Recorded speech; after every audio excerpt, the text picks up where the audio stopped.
Tudo bem, pessoal? De volta aqui no meu canal no YouTube, na noite deste sábado, para a gente falar do Santos, que já está começando a ser esboçado para o jogo contra o Atlético, com base nos treinamentos do técnico Juan Pablo Vojvoda. Vou falar para vocês o sistema que ele está usando, quem pode jogar, quem ainda não tem chance de jogar, enfim, vamos falar bastante desse time, mas eu queria começar esse vídeo hoje falando sobre essa reunião na próxima terça-feira, às 7h30 da noite, reunião essa do Conselho Deliberativo, no Salão Vidal Belhor Sion, tá? Que vai, repito, acontecer na próxima terça-feira. Mas antes disso, pessoal, vocês sempre sabem que eu peço para vocês se inscreverem aqui no canal, deem um like, ative o sininho, hype esse vídeo, tudo isso vocês sabem que eu preciso para que esse vídeo continue, para que esse canal continue crescendo cada vez mais, tá bom? Gente, é o seguinte, dá uma olhadinha aí no convite, olha aí. Olha lá, o convite que foi mandado para todos os conselheiros do Santos está dizendo exatamente o seguinte: a comissão de estatuto convida os nobres conselheiros para uma reunião informal presencial dia 9 de setembro, às 7h30 da noite, né? 19h30, para apresentação de adequação do Estatuto Social, capítulo SAF, com a presença do Dr. Rodrigo Monteiro de Castro. Não serão permitidos celulares durante a reunião. Os mesmos ficarão retidos na entrada no Salão Vidal Belhor Sion.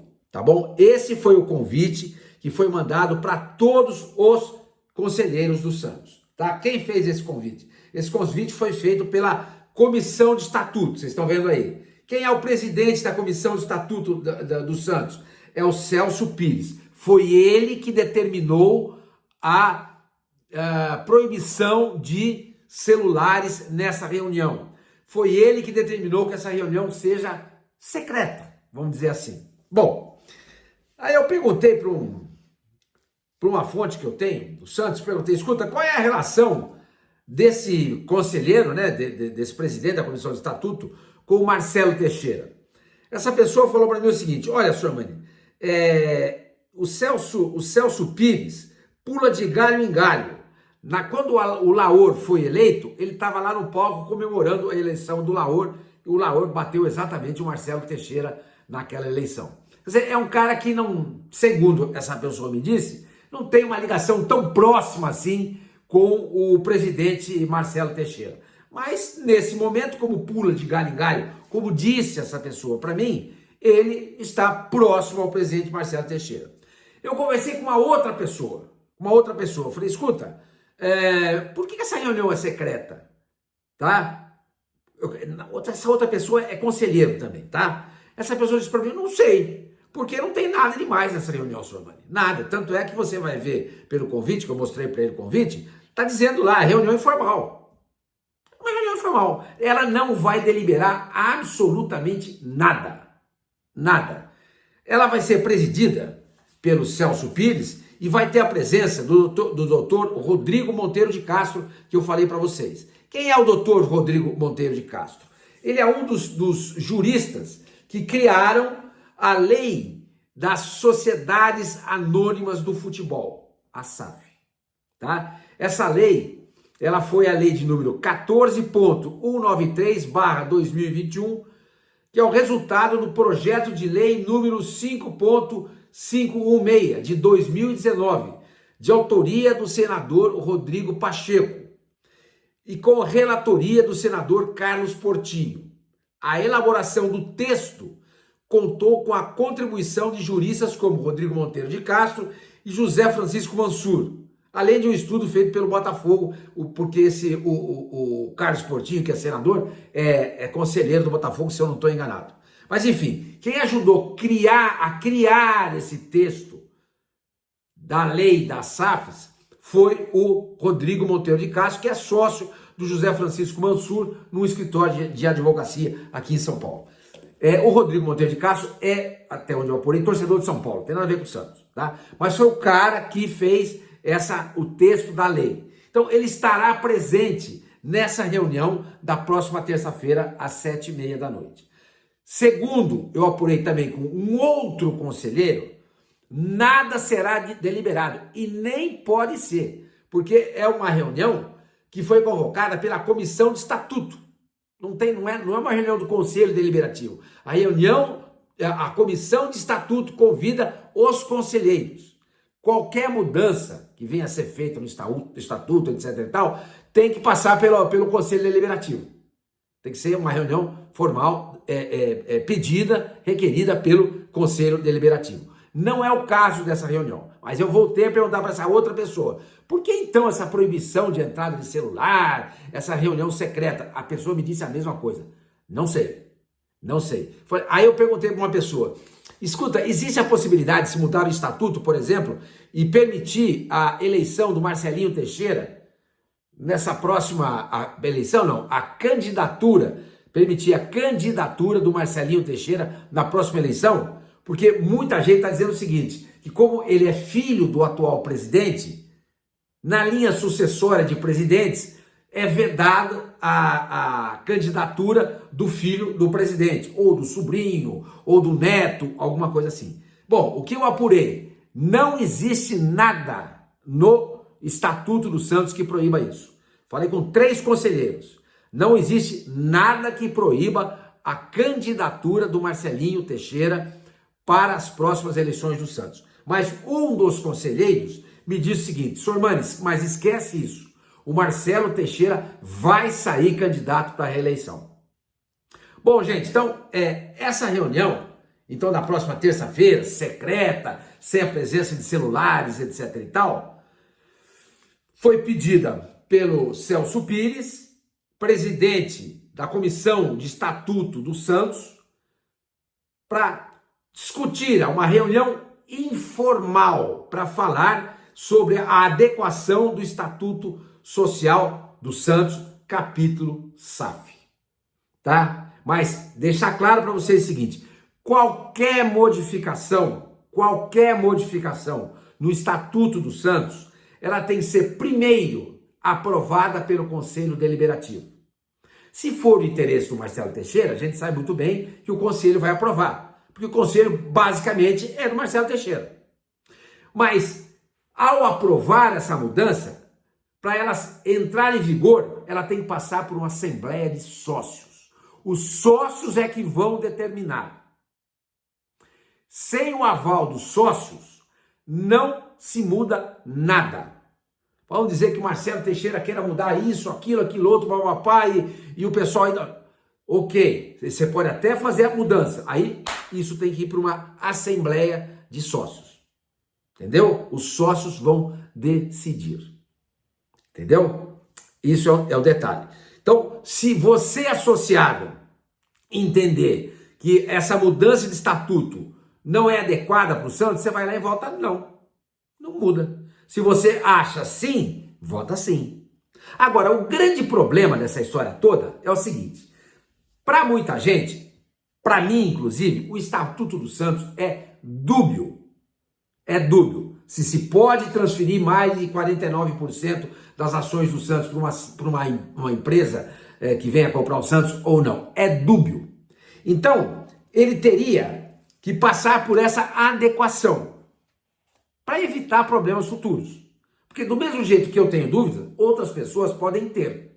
E ao tê-la, ele pode chegar, de repente, conseguir uma liminar proibindo a mudança. Porque é dúbio. Se tiver escrito ali, preto no branco, pode transferir até 90%, etc e tal, não tem conversa. Mas o estatuto atual, na minha visão, é dúbio. Agora, o que não pode acontecer é nessa adequação do estatuto para se tornar SAF, você colocar outras coisas juntas. Outras coisas.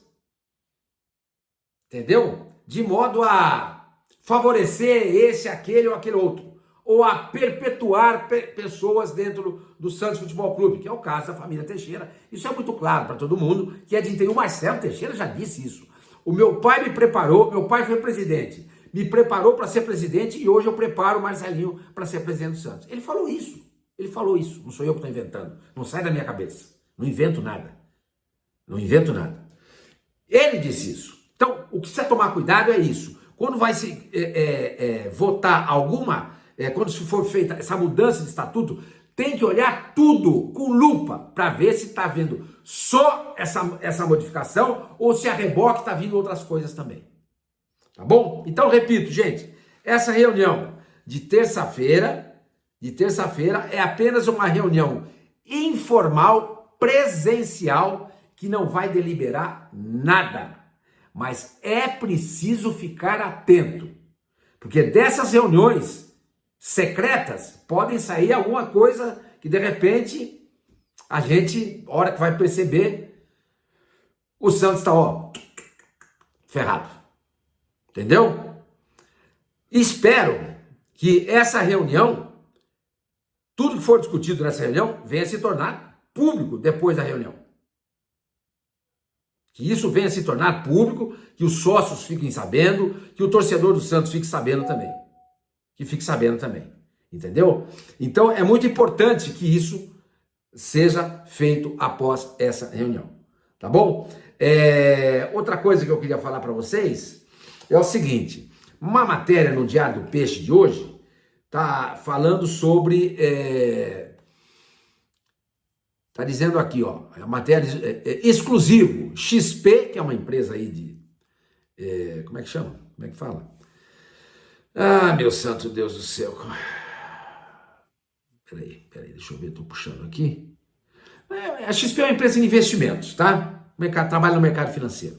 Ela fez um valuation, ela determinou o valor do Santos Futebol Clube. E isso vai ser discutido nessa reunião secreta de terça-feira. E segundo o Diário do Peixe, o valuation, ou seja, o valor que a XP definiu para o Santos, se o Santos for negociado e se tornar uma SAF, é de 3,4 vezes a receita estimada para 2025, que seria pouco superior a 600 milhões.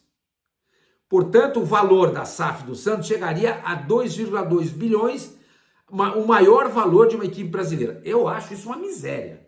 Para o Santos? Ah, senhor Mano, mas o Botafogo custou 400 e o Cruzeiro também. Mas isso é problema deles. Isso é problema deles. Não tem nada a ver com isso. 2 bilhões e 400 milhões pelo Santos, eu acho muito pouco. Porque não é só a questão financeira que você tem que mensurar. Existem outras questões. É o time do Pelé. É o time do Pelé. A reboque, quando alguém compra o Santos, compra o Pelé. Ah, o Santos não tem direito na marca Pelé. Não tem importância. Não tem importância. É impossível desassociar o Santos do Pelé. Impossível. Impossível. E o Pelé é do Santos. Entendeu? Então, existe esse componente que tem que ser analisado. Eu acho isso uma mixaria. 2 bilhões e 200 milhões? O que você faz com isso? O que você faz com isso? Você constrói um estádio, vamos dizer que você constrói um estádio, paga a dívida. Olha, o estádio fica mais ou menos hoje 1 bilhão. A dívida do Santos hoje, pelo que eu ouvi falar, já passou 1 bilhão. Estaria em 1 bilhão e 200. Só aí já foi. Você já torrou esses 2 bilhões. E o dinheiro que você tem que investir para fazer o time melhorar? Porque a família Teixeira, que manda no Santos, com a conivência do Conselho Deliberativo, ela chegou à conclusão que o Santos precisa se transformar em uma SAF, que precisa de dinheiro para investir no clube para voltar a ser competitivo. Não tem jeito.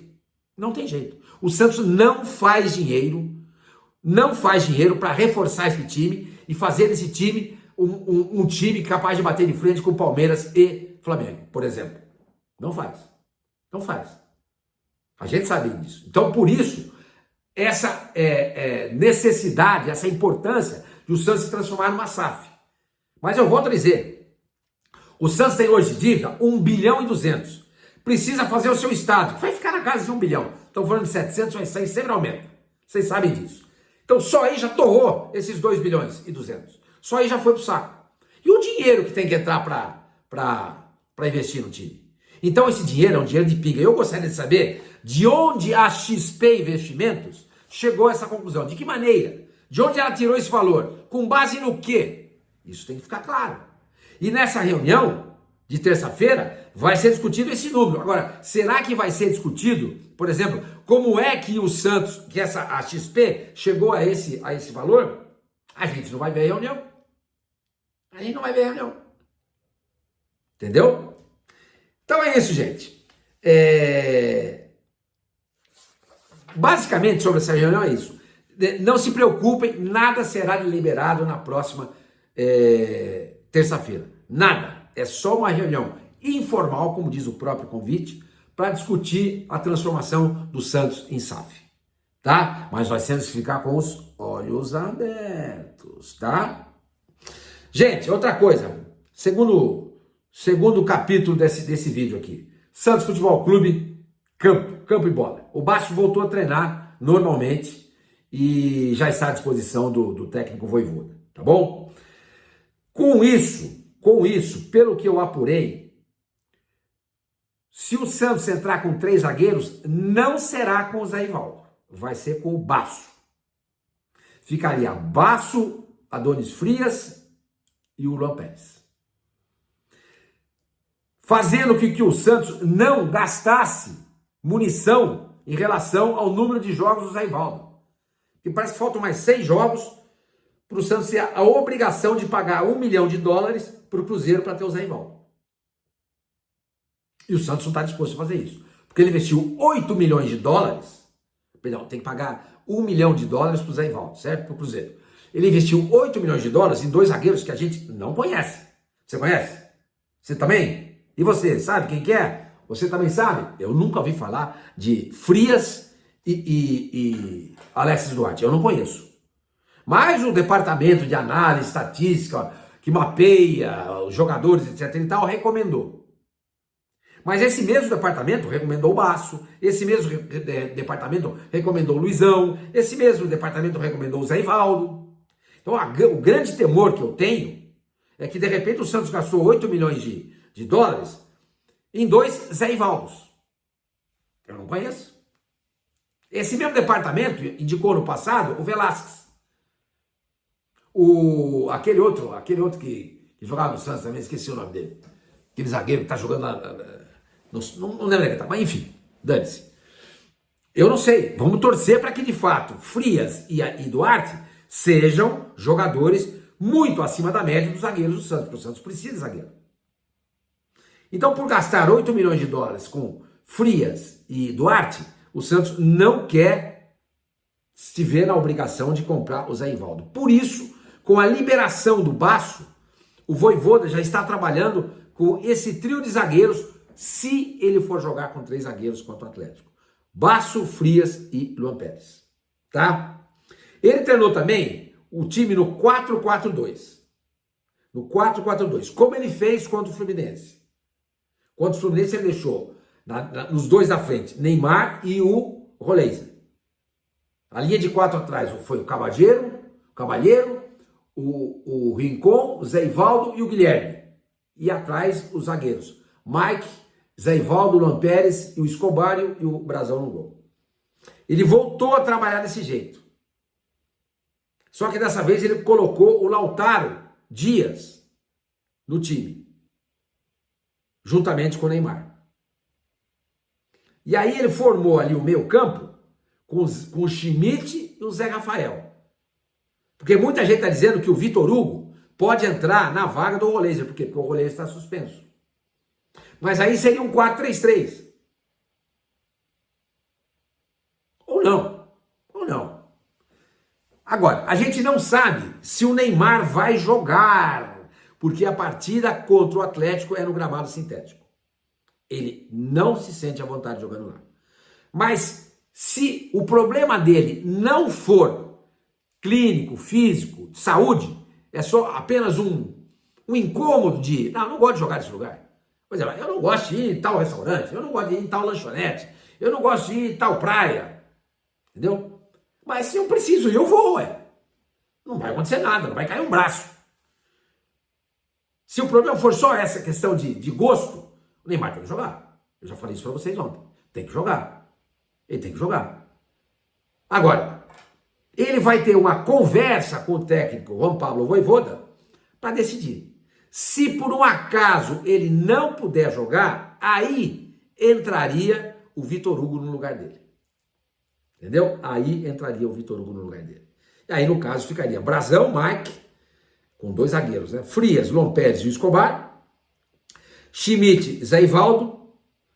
Cabalheiro. O Vitor Hugo. O Guilherme aberto pela frente, na esquerda, e o Lautaro Dias na frente. Seria, na verdade, um 4-2-3-1, tá? Na verdade, um 4-2-3-1. Mas é isso, gente. Tem mais treino pela frente, tem a semana inteirinha que vem de treinamentos e a gente vai seguir conversando sobre isso, tá? Espero que vocês tenham curtido o vídeo. Nos falamos.